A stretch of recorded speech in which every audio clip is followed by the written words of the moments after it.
శ్రీమాత్రే నమ. జయ గురు దత్తాత్రేయ నమ. ఈ వీడియోలో మనం మీనరాశి వారు జీవన విధానం ఏ విధంగా ఉంటుంది, వాళ్ళ జీవితంలో ఎటువంటి జాగ్రత్తలు తీసుకోవాలి అన్న విషయాన్ని పరిశీలిద్దాం. ముఖ్యంగా మీనరాశి సహజ రాశి చక్రంలో ఇది 12వ రాశి. అంటే మోక్షాన్ని కోరుకునే రాశి. సాధారణంగా ఇది మానవుని యొక్క జీవిత చివరి జన్మగా భావిస్తూ ఉంటారు అన్నమాట. ఇంకా దాని తర్వాత ఏదో ఇంకా జన్మ ఉండదని అనుకుంటూ ఉంటారు. సో అది ఆధ్యాత్మిక చింతన, భగవత్ ప్రేరణ, మంచి కార్యక్రమాలు చేయడం, 10 మందిని మంచి మార్గంలో పెట్టడం, ఇవన్నీ కూడా ఈ రాశి యొక్క బాధ్యతగా భావిస్తారన్నమాట. సహజ రాశి చక్రంలో 12వ స్థానం అవడం వల్ల ఆశ్రమ పాఠశాలలు, విద్యా సంస్థలు, హాస్పిటల్స్, ఇవన్నీ కూడా ఈ రాశి కారకత్వాల్లో మనకి కనబడుతూ ఉంటాయి. ఇక ఈ రాశి అధిపతిగా ఉన్నటువంటి గురువు, అందువల్ల మంచి లక్షణాలు, నిజాయితీ, సాంప్రదాయాలు, ధర్మాన్ని కాపాడడం, ధర్మాన్ని రక్షించడం, బాధ్యతగా ఉండడం, మంచి నడవడిక, ఇవన్నీ కూడా స్వయంగా జన్మతో వచ్చినటువంటి లక్షణాలు ఈ రాశి వారికి. శుక్రుడు ఈ రాశి యందు ఉచ్చ పొందుతూ ఉంటాడు. అందుకని ప్రశాంతమైనటువంటి జీవితం, మంచి భార్య, అలాగే స్త్రీల యందు గౌరవం, అలాగే స్త్రీల యందు చాలా బాధ్యతగా ఉండడం, అలాగే ఆర్థిక విషయాల్లో చాలా అనుకూలత, మంచి సౌకర్యవంత లైఫ్, వాహన యోగం, గృహయోగం, ఇవన్నీ సహజంగా ఈ రాశి వారికి లభిస్తాయి. ఇవన్నీ ఉన్నా కూడా జీవితాన్ని వీళ్ళు ఏ విధంగా అనుభవించలేకపోతుంటారు. సొంత ఆస్తి ఉన్నా అనుభవించలేకపోతుంటారు, సొంత వాహనం ఉన్నా అనుభవించలేకపోతుంటారు. సో ఈ విధంగా సాక్రిఫైయింగ్గా, త్యాగంగా ఉండడం జరుగుతుంటుంది. ఇతరులు ఎవరో ఎంజాయ్ చేస్తుంటారు, ఆ విధంగా ఉంటుంది. ఒక విధంగా ఇది మంచి ఆధ్యాత్మిక రాశి అయినప్పటికీ కూడా మరి ఈ రాశి 2 పాప రాశుల మధ్య పడిందన్నమాట. అంటే 12వ స్థానం శని రాశి అయినటువంటి కుంభరాశి, 2వ స్థానం మేషరాశి కుజుడు. అందువల్ల ఏంటంటే జీవితం ఎప్పుడూ పోరాటంగానే ఉంటుందన్నమాట. ఏది స్వేచ్ఛగా చేయలేకపోతుంటారు, ఎక్కడికి చాలా హ్యాపీగా తిరగలేము, ఒక రిస్ట్రిక్షన్గా ఉంటుందన్నమాట. ఎక్కడికి వెళ్దామన్నా భయం, ఏం చేద్దామన్నా సరైన నిర్ణయం తీసుకోలేకపోవడం, జీవితంలో అన్ని సౌకర్యాలు ఉన్నా అనుభవించలేకపోవడం, ఒక పంజరంలో, ఒక చట్రంలో ఇరుక్కున్నట్టు ఉంటుంది వీళ్ళ లైఫ్. అంటే ఏది కూడా హ్యాపీగా, ఫ్రీగా చేయలేకపోతుంటారు. సో అటువంటి ఇబ్బందులు కలుగుతూ ఉంటారు. చూసిన వాళ్ళకి చాలా హ్యాపీగా ఉన్నారని అనిపిస్తుంటుంది. అంటే పంజరంలో చిలక ఎంత అందంగా ఉంటుందో అన్ని సమయానికి అంతూ ఉంటాయి, కానీ దానికి స్వేచ్ఛ ఉండదు. సో అదే లైఫ్ని ఈ మీనరాశి, ఈ మీనలగ్నం వారు అనిపిస్తుంటారు. అయితే ఏది సౌకర్యవంతంగా ఉండదు. బట్ కానీ వాళ్ళ జీవితాన్ని ఆధ్యాత్మికంగా ఉంటూ భగవంతుడి మీద ధ్యానం పెట్టినప్పుడు, భగవంతుడు ఇచ్చిన దాన్ని అంగీకరించి ఇదే జీవితం అని భావించినప్పుడు మాత్రమే వాళ్ళు ఆనందంగా ఉండగలరు. జీవితంలో వీళ్ళకి ఎంత చిన్న కోరికైనా నెరవేరడం కష్టం. అంటే అనుకున్నవి అనుకున్నట్టు జరగవు. భగవంతుడు ఇచ్చినవి మాత్రమే అంగీకరించాలి. వీళ్ళు ఏం కోరుకున్నా వీళ్ళకి రావు. ఆ విధంగా ఉంటుంది వీళ్ళ లైఫ్. ఇక్కడ ఏమైంది, వీళ్ళకి సహజ లాభస్థానం అంటే 11వ స్థానం, వీళ్ళకి 12వ స్థానం అయింది. ఎంత డబ్బు సంపాదించినా, ఎంత ఆదాయం వచ్చినా వీళ్ళు అనుభవించలేరు అన్నమాట.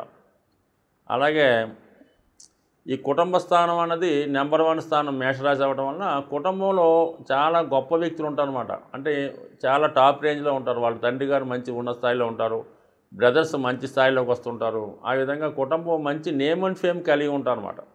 సో ఆ కారణం వల్ల కూడా వీళ్ళు స్వేచ్ఛగా అనుభవించలేకపోతుంటారు. ఆ సెలబ్రిటీ స్థాయి వల్ల, ఉన్నత స్థాయి వల్ల ఎక్కడికి వెళ్ళినా కూడా కొంత రిస్ట్రిక్షన్స్ ఉంటాయి, స్వేచ్ఛగా ఉండలేకపోతుంటారు, కావాల్సినవి తినలేకపోతుంటారు. ఆ విధంగా ఉంటుంది ఈ లైఫ్. ఇక గురువు యొక్క స్థితిని బట్టి వీళ్ళ యొక్క లైఫ్ ఆధారపడి ఉంటుందన్నమాట. మరి సహజ భాగ్యస్థానం అయినటువంటి ధనుసు రాశి వీళ్ళకి 10మ స్థానం అవడం వల్ల వీళ్ళు ఎక్కువగా బ్యాంకింగు, ఎడ్యుకేషను, అలాగే ఎండోమెంట్స్ డిపార్ట్మెంటు, వీటిలో ఎక్కువగా ఉద్యోగం చేయగలుగుతుంటారు. చాలా నిజాయితీగా, సేవాభావంతో వ్యవహరిస్తూ ఉంటారు అన్నమాట. ఎక్కడైనా కూడా ధర్మంగా ఉండాలి, ధర్మాన్ని రక్షించాలి, నిజాయితీగా ఉండాలి, మన యొక్క దేశాన్ని అలాగే మన సాంప్రదాయాల్ని పాటించాలన్న విషయంతోనే ఉంటారు తప్ప ఎక్కడా కూడా నియమానికి అతిక్రమించి ఉండడం జరగదు. చాలా హ్యాపీగా ఉంటారు. బట్ కానీ ఇటువంటి సాంప్రదాయమైనటువంటి వృత్తులు మాత్రమే చేయడం జరుగుతుంటుంది.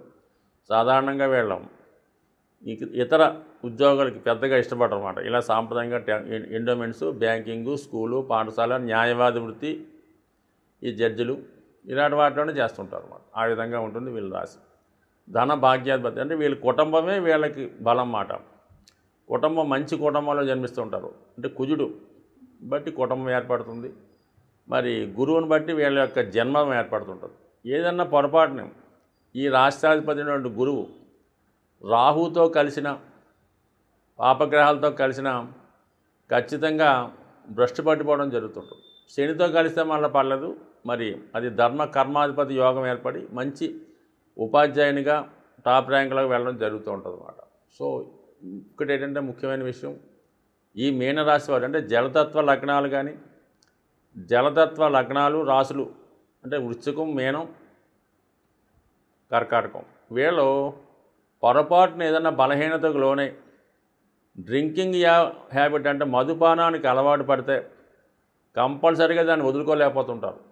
అది లివర్ డ్యామేజ్ దాకా వెళ్ళి మరణం కూడా కారణమవుతుంటుంది. అంటే ఇది కేవలం ఆల్కహాలే కాదు, టీ కానీ, కాఫీ కానీ, కూల్ డ్రింక్స్ కానీ ఏదో ఒక ద్రవ పదార్థానికి అలవాటు పడి అది ఓవర్గా ఉండి దాన్ని మానలేకపోతుంటారు. దానివల్ల నష్టపోతూ ఉంటారు. కాబట్టి సాధ్యమైనంత వరకు వీళ్ళం 99% ఆల్కహాల్ జోలికి వెళ్ళకుండా మంచిది. అలాగే శుక్రుడు ఈ రాశి యందు ఉచ్చులో ఉంటాడు కాబట్టి ఎంత నియమంగా ఉందామన్నా ఏదో ఒక విధంగా లేడీస్ వీక్నెస్ అంటే స్త్రీల యొక్క బలహీనతకు లోనవడం కూడా జరుగుతుంటుంది. అది ఎంత పవిత్రంగా ఉన్నా అది కూడా వీళ్ళ జీవితంలో దాన్ని మర్చిపోలేకపోతుంటారు అనమాట.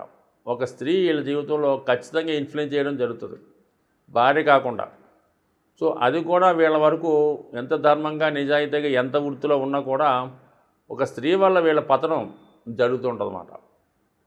అంటే ఇక్కడ సప్తమం మరి కన్య బాధక రాశి అవ్వటం, అక్కడ శుక్రుడు నీచ పొందడం వల్ల స్త్రీ వల్ల కొంత అవమానాలు, ఇబ్బందులు పొందే అవకాశం ఉంది. ఆ విషయంలో కొంత జాగ్రత్తగా ఉండడం మంచిది. అలాగే శుక్రుడు ఈ రాశికి సముడైనప్పుడు కూడా సహజంగా తృతీయ అష్టమాధిపతి అన్నమాట. అంటే అవమానాలకి, చికాకులకి, ఇబ్బందులకి అవుతుంది. అలాగే స్త్రీల నుంచి కూడా పోటీ ఎదుర్కోవడం జరుగుతుంది. ఒక అధికారంలో ఉన్నటువంటి స్త్రీ వల్ల ఇబ్బందులు ఎదుర్కోవడం జరుగుతుంటుంది. ఇవన్నీ కూడా కేవలం వీళ్ళకి స్త్రీల వల్ల కంపల్సరీగా ఇబ్బందులు ఉంటాయన్నమాట. పంచమం చంద్రుడికి రావడం వల్ల వీళ్ళ సంతానం జీవితంలో చాలా పైకి రావడం, విదేశం వెళ్ళడం జరుగుతుంటుంది. అలాగే మంచి గుర్తింపు ఉంటుంది, మంచి సెలబ్రిటీలుగా మారుతూ ఉంటారు అన్నమాట. అంటే పిల్లలు వీళ్ళకి చాలా అదృష్టవంతులు అవుతారు, వీరికన్నా గొప్పవారు అవుతారు. ఇక 6వ స్థానం రవి అంటే ప్రభుత్వ అధికారులతో కానీ, తండ్రి గారితో కానీ, తండ్రి సమాన వ్యక్తులతో కానీ, మీరు ఎక్కడ ఉద్యోగం చేస్తే అక్కడ బాస్తో కానీ విరోధం ఉండే అవకాశం ఉంది. సో దానికి ఏంటంటే మీరు మీ యొక్క మంచి భావాల్ని, మీ యొక్క మంచితనాన్ని, మీ యొక్క అదృష్టాన్ని చూసి ఎవరు ఓర్వలేకపోతుంటారు. అందువలన మీకు ఈర్ష్యపడే వాళ్ళు ఎక్కువగా ఉంటారు. సో అందువలన ఏంటంటే పండితుడికి పండితుడే పోటీ, లేదంటే సమాన హోదా కలిగిన వ్యక్తులు ఒకరికొకరు పోటీ కలిగి ఉంటారు అన్నమాట. అందువల్ల ఏంటంటే మీ యొక్క స్థాయిని చూసి మీ స్థాయి వాళ్ళు ఓర్వలేకపోతుంటారు. కాబట్టి ఖచ్చితంగా సహజంగా మీకు శత్రువులు ఎక్కువగా ఏర్పడుతుంటారు. అంటే మీ చుట్టూనే శత్రువులు ఉండే అవకాశం ఉంది. ఎందుకంటే ఇది పాపకర్తాడి యోగంలో మీ యొక్క రాశి లగ్నం పట్టడం వల్ల ముందుకెళ్తే విజయం, వెనక్కి వెళ్తే గోయిలా ఉండదు. ఎప్పుడు మీరు పొరపాటు చేస్తారా, మిమ్మల్ని ఎప్పుడు బ్లేమ్ చేద్దామా, ఎప్పుడు అధోగతి పాలు చేద్దామా అన్నటువంటి వాళ్ళు మీ నిరంతరం మీ చుట్టూ తిరుగుతూ ఉంటారు. అందువల్ల మీరు ఏం చేస్తున్నారో, ఎక్కడికి వెళ్తున్నారో ఇవన్నీ కూడా మీ చుట్టుపక్కల వాళ్ళు అబ్జర్వ్ చేస్తుంటారు అన్నమాట. దానివల్ల మీరు స్వేచ్ఛగా ఉండలేకపోతుంటారు, మీ స్థాయి కిందకి వచ్చి మారలేకపోతుంటారు. చిన్న పొరపాటు చేసిన అది పెద్ద ప్రచారంగా వచ్చి ఏదో బ్రేకింగ్ న్యూస్లా ఉంటుందన్నమాట. అందువల్ల ఏంటంటే కొద్దిగా ఈ చిన్న చిన్న వాటికి బలహీనతకు లోనవ్వకుండా జాగ్రత్తగా వ్యవహరించడం మంచిది. సో అలాగే సప్తమం మరి చతుర్థం రెండు కూడా బుధుడికి రావడం వలన గృహ నిర్మాణం అలాగే ఎంత కష్టపడ్డా కూడా చేసుకోలేకపోతుంటారు అన్నమాట. సొంత ఇల్లు సమకూర్చడం కష్టమవుతుంటుంది ఈ రాశి వారికి. కష్టపడి ఇల్లు సమకూర్చుకుంటే అక్కడ నుంచి లైఫ్ చాలా అనుకూలంగా ఉంటుంది. కాబట్టి సాధారణంగా మీరు ముందు మీ యొక్క టార్గెట్ సొంత గృహానికి ఏర్పాటు చేసుకుంటే దాన్ని బట్టి వివాహం మిగతా విషయాలన్నీ కూడా చాలా సక్సెస్ఫుల్గా ఉంటాయి. ఏదన్నా మీనరాశి వారు మంచి హెల్పింగ్ నేచర్ కలిగి ఉండి అందరూ బాగుండాలి, అందులో మనం ఉండాలి అన్నటువంటి సిద్ధాంతంతో వీళ్ళు ముందుకు వెళ్తుంటారు. బట్ ఎక్కడన్నా మీనరాశి వారు మనకి స్నేహితులుగా ఉన్నా, బంధువులుగా ఉన్నా మన జీవితం చాలా హ్యాపీగా సంతోషంగా ఉంటుంది. స్వస్తి.